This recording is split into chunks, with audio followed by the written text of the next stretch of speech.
시장이 드디어 슈퍼위크에 돌입을 하고 있습니다. 이번에 이 종목들 여러분들 반드시 분석을 하고 관심 가지고 넘어가셔야 될 것 같습니다. 이번 주 일정을 한번 보시면은요, 미국뿐만 아니라 ECB 그리고 일본까지도 금리 결정을 하는 통화정책 회의를 열게 됩니다. 인플레이션과 달러 인덱스의 흐름들을 한번 살펴보시면 인플레이션이 이렇게 튀었을 때가 있습니다. 이 빨간색 박스를 친 게 우리가 소위 미국의 인플레이션 시대라고 얘기를 하는 구간들입니다. 인플레이션이 이렇게 튀었을 때는 달러는 통상적으로 약세 흐름을 보입니다. 다시 인플레이션이 이렇게 내려오게 된다면 달러 인덱스는 다시 튀면서 강세 흐름들로 가죠. 통상적으로 이런 흐름들이 반복이 되는데 이것은 1980년대 이후에 인플레이션이 다시 한번 튀었죠. 그러니까 달러는 어떻게 됩니까? 달러는 요 바닥권에 있다라는 거죠. 인플레이션이 잡히고 나면 달러는 다시 올라갑니다. 그런데 인플레이션이 다시 튄다. 그러면 달러는 다시 약세로 가고요. 인플레이션이 잡히면 달러는 다시 강세.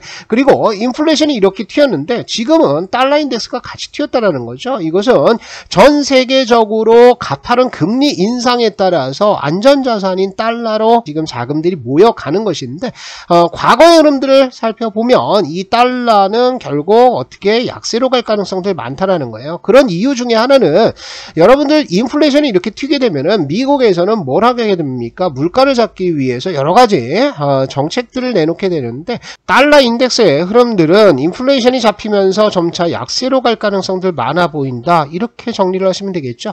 우리가 달러를 자꾸 보는 이유는 이겁니다. 달러하고 신흥국 주가의 흐름들은 굉장히 상반된 모습을 보인다는 거죠. 지금 보시는 것이 이머징 마켓 ETF입니다. 그래서 이머징 마켓의 전체적인 주가 흐름들을 우리가 살펴볼 수가 있고요.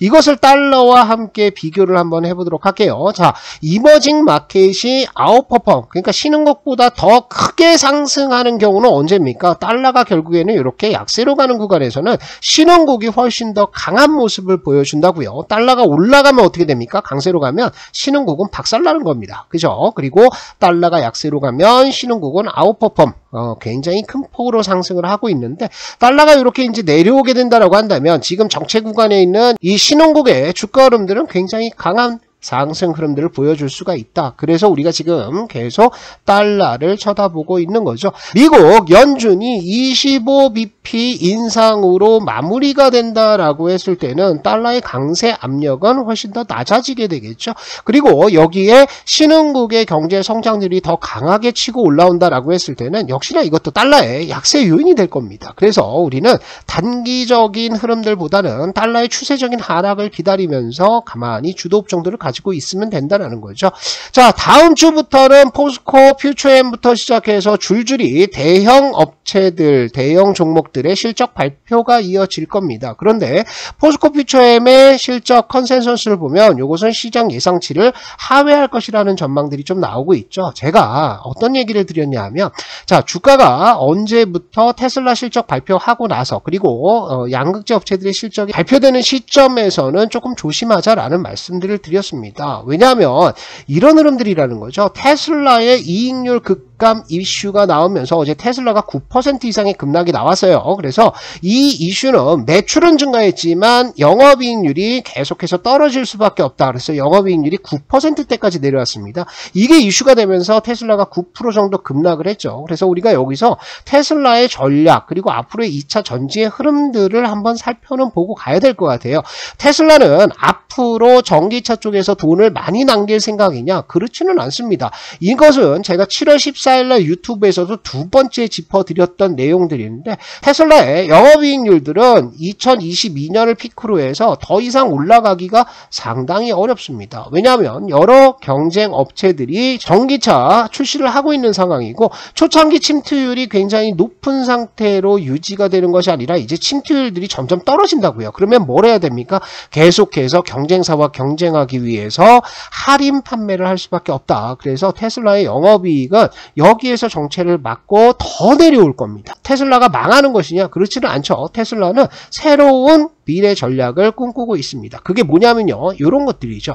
테슬라의 슈퍼차저, 요것을 경쟁 업체들이 공유하기로 했습니다. 그래서 슈퍼차저의 그 매출이 전년 동기 대비해서 33% 성장하면서 이런 인프라 쪽에서 새로운 매출처가 나오고 있는 것이고요. 머스크는 아예 대놓고 얘기를 했습니다. 미래 가치를 위해서 마진을 희생하겠다. 이것은 자동차 가격 할인을 하는 것이고, 여기에다가 뭘 또 팔겠다? 자율주행 FSD 소프트웨어 라이센스를 다른 업체에게 제공하겠다라는 얘기를 하고 있는 거죠. 이거를 판단하는 거예요. 그래서 테슬라는 자동차가 아니라 이제 플랫폼 회사로 넘어갈 준비를 하고 있는 겁니다. 기사 내용을 조금 더 보도록 하겠습니다. 테슬라가 자율주행 기술을 다른 회사에도 판매를 한다. 라이센스화를 추진을 한다라는 거죠. 그러면 테슬라가 굳이 FSD를 통해서 자동차에 이거를 탑재해서 FSD가 있으니까 사세요라고 홍보를 하는 것보다 테슬라뿐만 아니라 다른 업체들에도 FSD 소프트웨어를 장착을 해서 다른 업체들이 이것을 팔게 만든다는 거죠. 그래서 원천 기술은 가지고 있고 다른 업체들이 판매를 대신해주는 전략으로 매출을 끌어올리겠다, 이런 전략이고요.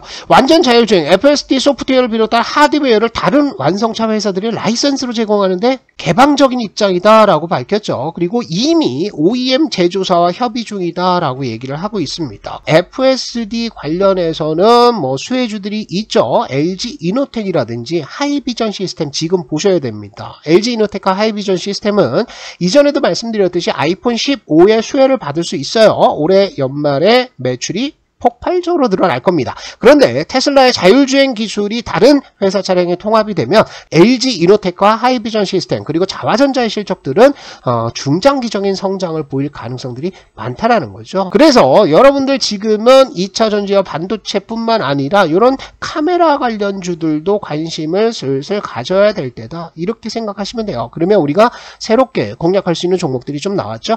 기사를 조금 더 보도록 하겠습니다. FSD 고도화를 위해 그래서 테슬라는 인공지능 기술에 많은 투자를 하고 있다라고 얘기가 나오고 있습니다. AI 기술을 개선시켜서 자율주행 성능을 개선하려는 것으로 분석된다라고 얘기가 나왔는데, 지금까지 완전 자율주행을 꿈꾸던 FSD 관련 기술은 일단 정체에 맞고 있습니다. 왜냐하면 그 누구도 100km 이상 달리는 자동차에 내 목숨을 맡기기가 쉽지가 않다라는 거죠. 그래서 완전 자율주행은 굉장히 불가능에 가까운 목표로 설정이 되어 있었습니다. 그런데 이것을 타개하는 것이 뭐다?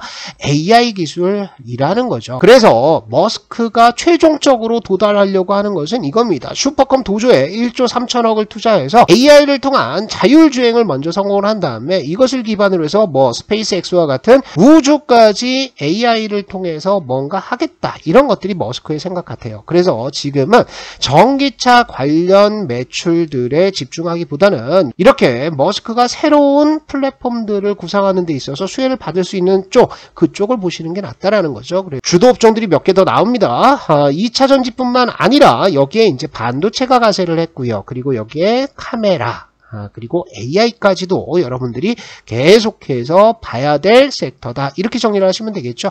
자, 7월 4주차 목요일 금요일 일정을 보시면은 미국의 6월 내구재 주문하고 도매 재고가 발표가 되고요. 2분기 GDP가 발표가 됩니다. 그리고 삼성전자의 실적 발표가 있어요. 26일 날에는 SK 하이닉스의 실적 발표가 있습니다. 그래서 이 실적 발표를 기점으로 해서 최근 들어 미국의 반도체 업종들 급락하고 금요일장 에서도 반도체 섹터가 일제 급락했는데 이런 분위기가 바뀌는지를 한번 보시면 좋을 것 같습니다. 마지막으로 28일 금요일에는 굉장히 중요한 지표가 발표가 됩니다. 물론 FOMC 회의가 끝나고 발표가 되는 것들인데, 이렇게 되면 9월 달에 FOMC 회의에서 금리 인상을 한 번 더 할 거냐 말 거냐를 이 PC 지표를 통해서 볼 수가 있겠죠. 이 PC 디플레이터는 이렇게 추세적인 하락을 보이고 있습니다. 지난달에 0.1%까지 내려갔었는데 요게 계속해서 낮은 수준을 유지를 해준다라고 했을 때는 7월달 25bp 인상, 그리고 그 이후에는 동결적으로 분위기가 맞춰질 가능성들이 있다라는 거죠. 그래서 다음 주는 굉장히 중요한 구간들이고 매크로적으로 뭔가 이런저런 이슈들이 있기 때문에 여러분들이 자칫 잘못하면 단발적인 급등락에 따라서 추격 매수를 하든 아니면 저점에서 물량이 털리든 하는 위험이 있습니다. 그래서 다음 주에는 있으면 주도 옵션 그냥 가지고 차분히 기다려주시면 좋을 것 같습니다. 자, 2차 전지 쪽에서는요, 제가 초보 투자자분들은 이것만 가지고 가라라고 말씀을 드렸습니다. 이거는 뭐 변하지 않죠. 제가 거의 한 달 넘게 말씀을 드리고 있는데 2차 전지 에코프로라든지 에코프로 BM, LNF 같은 종목들은 여러분들 유튜브를 통해서 종목을 받아보시는 개인 투자자분들이 투자할 종목이 아닙니다. 하루에도 몇 프로 개파락했다가 상승 갔다가 마이너스 갔다가 그런 종목들 여러분들 못 견디십니다. 그리고 그런 걸 사가지고 어떻게 수익을 내겠다라는 거예요. 그 고점에서. 그죠?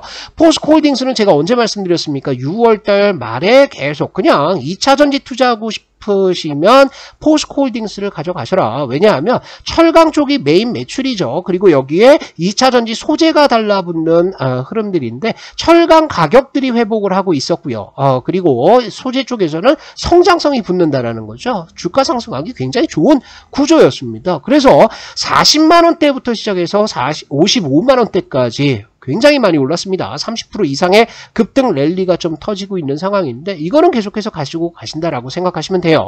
그리고 제가 이제 LG이노텍, 자화전자, 하이비전 시스템 이런 종목들의 차트를 한번 살펴볼 텐데 요 파동의 그림들 잘 이해하십시오. 이 파동은 뭐 엘리어트 파동이라고 볼 수도 있고요. 여러 가지 뭐 파동론들 이런 것들이 전부 녹아 들어가 있는데 여러분들 그거를 수치적으로 보시면 안 됩니다. 그냥 그림으로 이해하시는 게 나아요. 왜냐하면 주식이라는 것은 심리가 들어가는 것들이기 때문에 수학처럼 계산기처럼 딱딱 나오지 않는다라는 거죠. 그래서 대략적인 이런 흐름들로 급등주가 움직이더라라는 것들을 여러분들이 기억을 하시면 좋을 것 같습니다. 이 내용, 요 자세한 파동에 대한 내용들은 제가 강한주식연구소에다가 올려놨습니다. 여기에 여러 가지 자료들, 또 유튜브에서 말씀 못 드리는 자료들, 민감한 자료들 많이 올려놨고요. 또 한 가지는 지금 가지고 가야 될 업종 아니면 지금이라도 버려야 되는 업종들이 무엇이냐 이런 것들까지도 정리를 해놨습니다. 모든 컨텐츠 무료가 되겠고요.